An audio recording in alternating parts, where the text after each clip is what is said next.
Close your eyes. Calm yourself.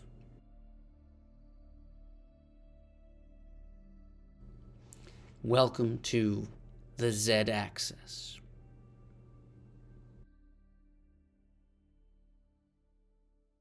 Welcome to the Z-axis, where we dive deep into the world of data storytelling, decision-making, and communications.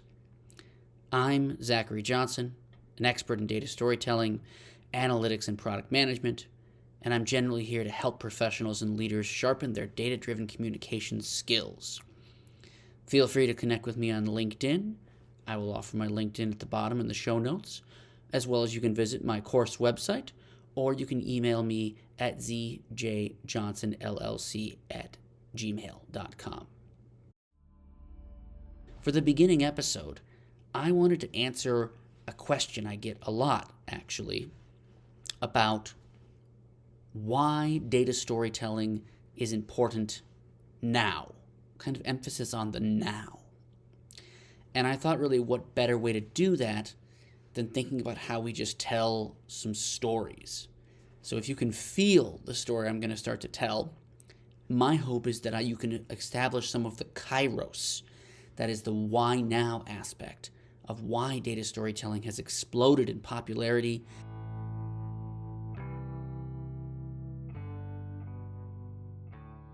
The world changes fast. So fast and yet so slow. It's like melting glass. It changes, but you don't even notice it's getting different. Things are shifting beneath your feet, but only when you look backwards can you actually understand you're somewhere new. Today, let's think about a journey over the last 6 years in the life of an analyst, about how the expectations have transformed, about how the role is transformed, about how the stakes have transformed. And if we're lucky, you'll understand why data storytelling and data communication skills have also changed, and in what way. You've gone back in time. It's 2018 and you're 25.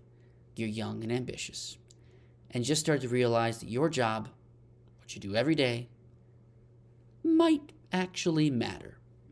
Sometimes we don't believe that, but it's true. It's summertime. Childish Gambino is playing on your playlist. The pavement outside the office smells like Mango Jewel. Remember Mango Jewel? Yeah, what happened to Mango Jewel? Data is becoming more important. People keep saying that at least decision-making is in the news. CEOs, politicians. It's becoming clear that nobody actually knows what they're doing. But what is smart decision-making anyway? We've gotten this far doing it the way we've done it, so it's all good. Your boss, Kimberly, is suddenly asking you for more data. She doesn't specify what kind of data, just data. Numbers, reports, something quantifiable. Ostensibly, this is to help her with decisions, but she never tells you what decisions she's making, just that she wants numbers to back them up. So you give her a bunch of data, the best data you can find.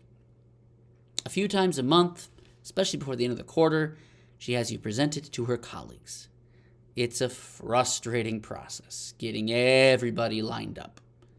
But it's fine.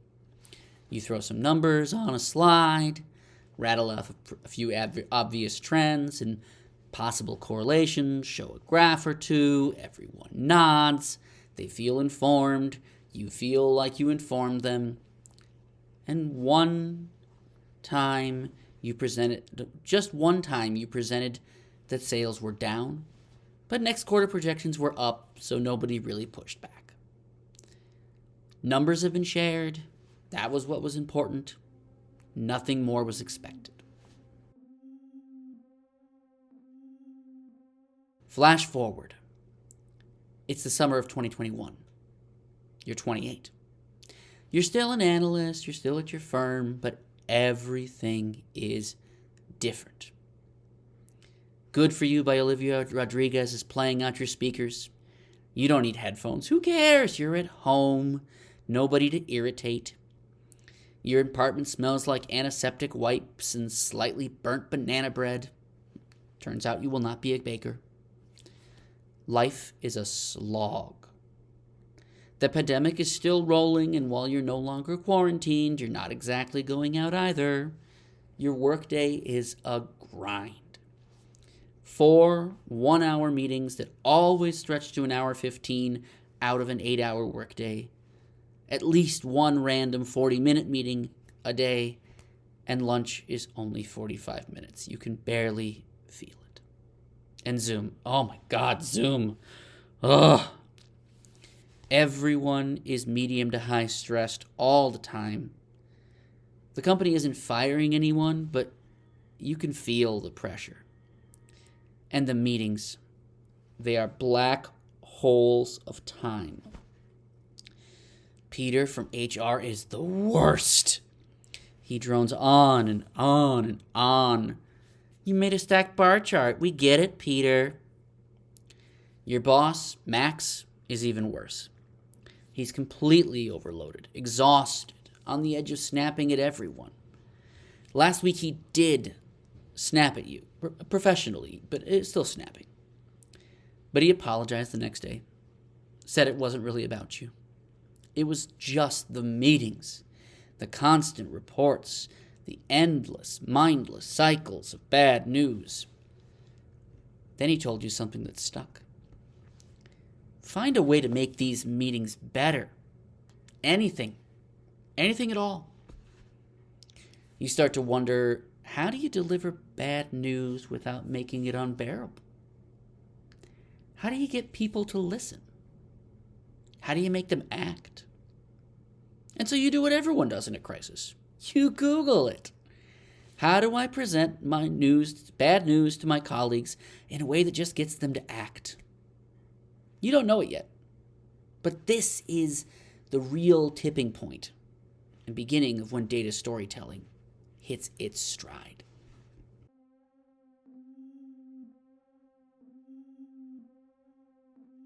It's 2024. The pandemic is over, but the world you lived in before, that's never coming back. You're still working from home 3 or 4 days a week. It's Friday, and after your last meeting, you crack open a White Claw at 5:30. Meetings have slowed down a little. Teams are more focused, but layoffs are everywhere. Companies that used to feel untouchable, the Googles, McKinseys, Amazons, are cutting people loose. You've never been more aware that your job depends on proving you add value. And now, every job listing has 2 words you can't escape. Actionable insights. What does that even mean anyway? It's not enough to know the data. It's not enough to put it in front of your boss. It's not enough to put the data and the insights in a trough and a feed bag in front of your boss. They have to act on it. You have to make them see the story. And your insights don't lead to action?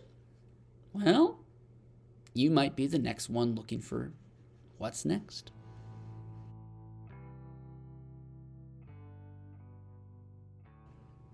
All right, so with the close of the story here, I think you can get a feel. This isn't, based on that I have data. I don't have data. I mean, there are data points we can go out and get, and we can talk about what's happening in the market.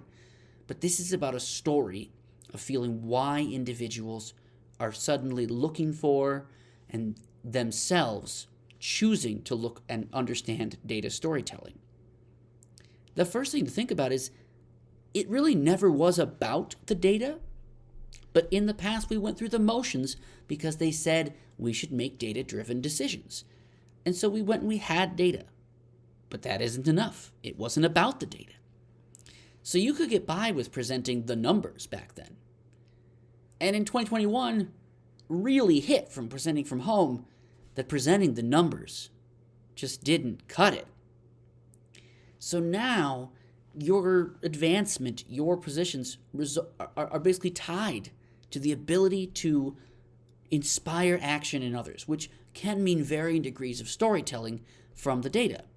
It's not about having the data. It's about making it clear and persuasive. So data storytelling is come of age in a certain way. And that's why we're here and have the podcast even. because data storytelling is here for good.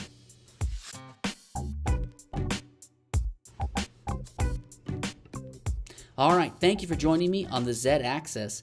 I'll be doing episodes of varying lengths and even interviews and having roundtable discussions about every 2 weeks on new episodes. Please follow me across my social media platforms. May your choices be wise, your logic strong, and your meetings short.